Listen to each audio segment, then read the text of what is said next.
technology with the flat screens allow us to try to make everyday life look more like reality.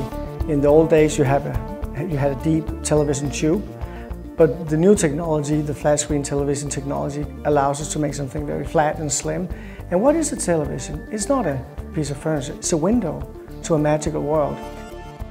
The challenge is when it's switched off, because when it's switched on, it's not about the product, it's about the software. But when it's switched off, what do you do? Because you have this fairly big area like a window, but it's always dark in that window, it's like it's always night out there.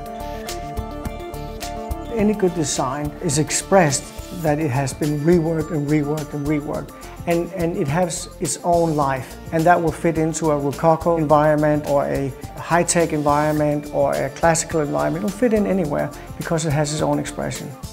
Well, Toshiba is well known to deliver extraordinary technology for many years. But this time it was our challenge to combine this technology with an extraordinary design.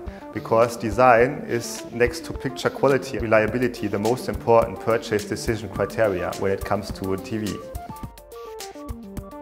We've been designing home electronics ever since there was home electronics. We go back to 1958. We did a lot of the Bang & Olufsen products, we did Gaggenau products, and a lot of other products all over the world. Some of the fundamentals that you have to be aware of as a designer is that the creation has to be appealing from a distance, but also when you come close, it has to be magical. You have to be dragged towards it. And then, of course, when you touch it, there has to be a good relation, touch and feel, man-machine relation, we also call it. So that's some of the fundamentals when you design things, particularly when there's a lot of technology inside the product. A flat screen television is a mirror, it's a magical mirror to the future. So therefore we have this one big glass surface as a mirror into this unknown world, trying to grab the wall with the angle down here, coming a little bit off the wall up here, and the chrome surface here makes it float up the wall. So it's magical, it's an illusion, and materials underlines that.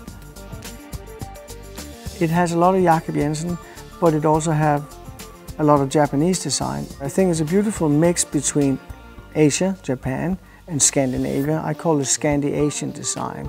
It has a global appeal, and that was also the intention of the corporation.